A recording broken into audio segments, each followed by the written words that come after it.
एक बार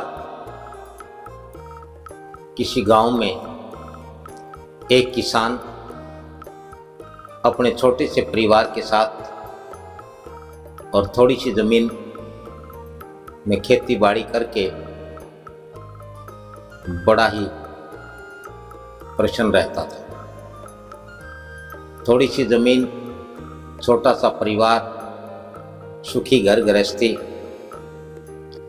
और किसान बड़ा ही मेहनती, ईमानदार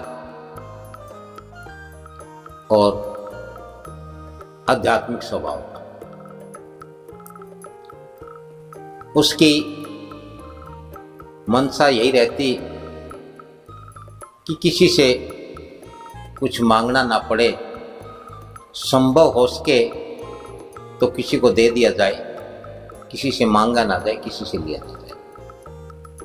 और इस प्रकार से कड़ी मेहनत मशक्क़त से जीवन गुजर बसर हो रहा था। एक बार फसल बुआई का समय आया और उधर से किसान का एक बैल मर गया। अब किसान के पास इतने पैसे, इतना धन नहीं था कि वह दूसरा बैल खरीद सके और अपने खेतों की बुआई पूरी कर ले। और समय एकदम से बुआई का था, रुक नहीं सकते थे, रुका नहीं जा सकता था। और यदि बुआई नहीं होती तो किसान के लिए, उसके परिवार के लिए भूखे मरनों की नौबत आ सकती थी। बहुत सोच विचार के बाद तय हुआ कि एक तरफ एक बैल जो जिंदा था और दूसरी तरफ किसान की पत्नी बैल के साथ हल खींचेंगे और इस प्रकार से बुआई पूरी कर लेंगे। उसके बाद फसल पकने पर, कटने पर फिर सोचेंगे, देखा जाएगा क्या होगा। और इस प्रकार से किसान ने हल में एक तरफ बैल को लगाया और दूसरी तरफ अपनी पत्नी को, और हल जोतने लगा। उस राज्य का राजा बड़ा दयालु था, प्रजा का हितैषी था, और वह राजा भी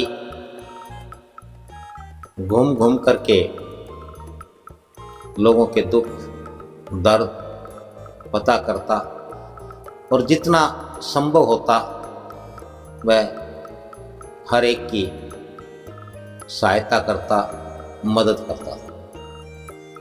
राजा उधर से गुजरा तो राजा ने देखा कि एक किसान एक बैल और एक औरत के साथ हल चला रहा है। तो राजा अपने रथ से उतरा, उस किसान के पास गया और कहने लगा कि तुम ये क्या कर रहे हो? तो किसान ने कहा कि तुम देख नहीं रही, मैं फसल की बुआई कर रहा हूँ। कहने लगा नहीं, एक तरफ बैल है और एक तरफ ये स्त्री। तो वो कहने लगा कि ये मेरी पत्नी है, मेरा बैल मर गया है और मेरे पास रुपया पैसा धन नहीं कि मैं दूसरा बैल खरीद सकूं, और अब इतना समय भी नहीं है कि इस विषय पर बहुत अधिक सोच विचार किया जाए। अगली बार देखेंगे, इस बार तो बुआई करनी है, बुआई का समय सिर पर आएगा।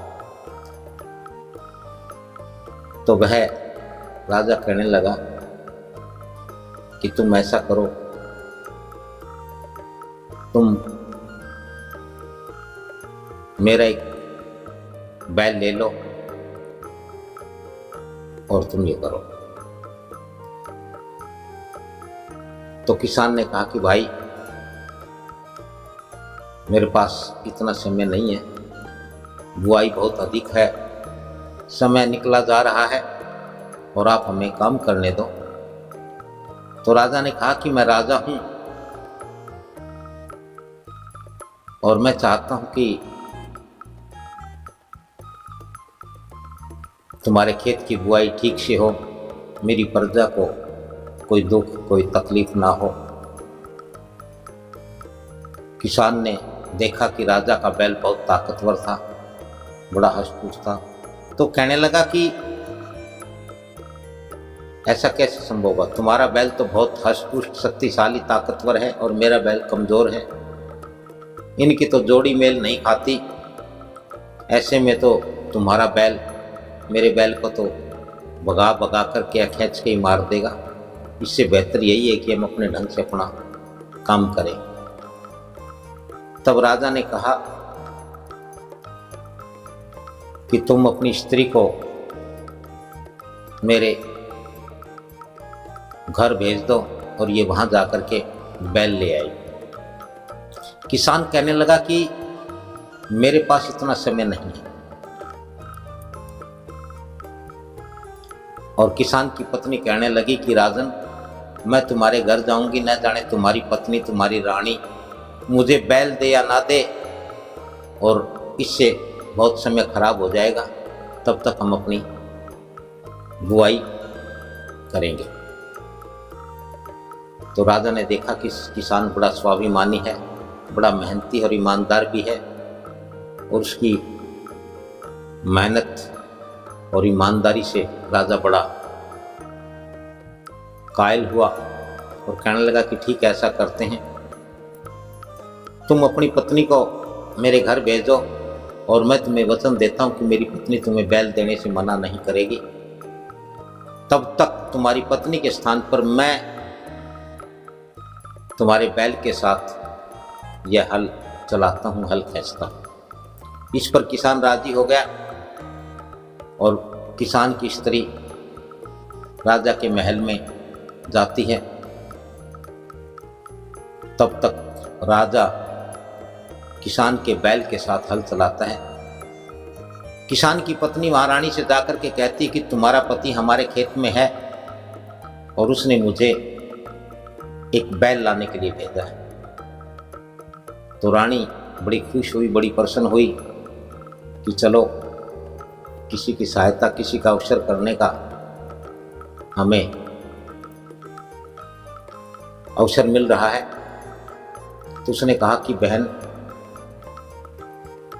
जो तुमने बताया तुम्हारा एक बैल मर गया, तो निश्चित है कि दूसरा बैल भी तुम्हारा कमज़ोर होगा। तुम एक बैल ले जा करके करो भी कि क्या गी, तुम मेरे दोनों बैल ले जाओ, जब तक तुम्हारा काम चले, जब तक तुम्हें रखने उन्हें रखो। तो किसान की पत्नी बड़ी अंदर ही अंदर शर्मिंदा हुई कि कहाँ तो मैं ये सोचती थी कि राजा की पत्नी मुझे न जाने बैल देगी या नहीं, लेकिन यहाँ तो इसने एक नहीं दोनों ही बैल खुशी खुशी देना स्वीकार कर लिया है। और इस प्रकार से किसान की पत्नी दोनों बैल लेकर के आ गई। और जब किसान की पत्नी दोनों बैल लेकर के आई तो राजा ने कहा कि देखो, मैंने कहा था ना कि मेरी रानी तुम्हें मना नहीं करेगी। अब तुम ये दोनों बैल जब तक चाहे रखो और जब तुम्हारा काम समाप्त हो जाए तो इन्हें मेरे यहाँ वापस पहुँचा दो। और इस प्रकार से उस किसान के खेत की पूरी बुआई हो गई। सारा काम होने पर किसान ने राजा के बैल वापस भिजवा दिए। और जब फसल उगी, बहुत ही बढ़िया फसल उगी, बड़ी हरी भरी लहलाती फसल उगी, फसल पकी।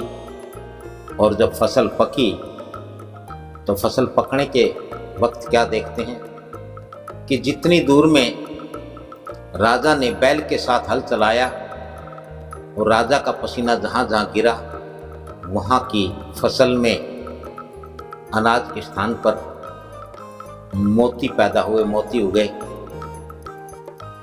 और बाकी बैलों के साथ जो बुआई की गई वहाँ अच्छी फसल होगी। इस कहानी का,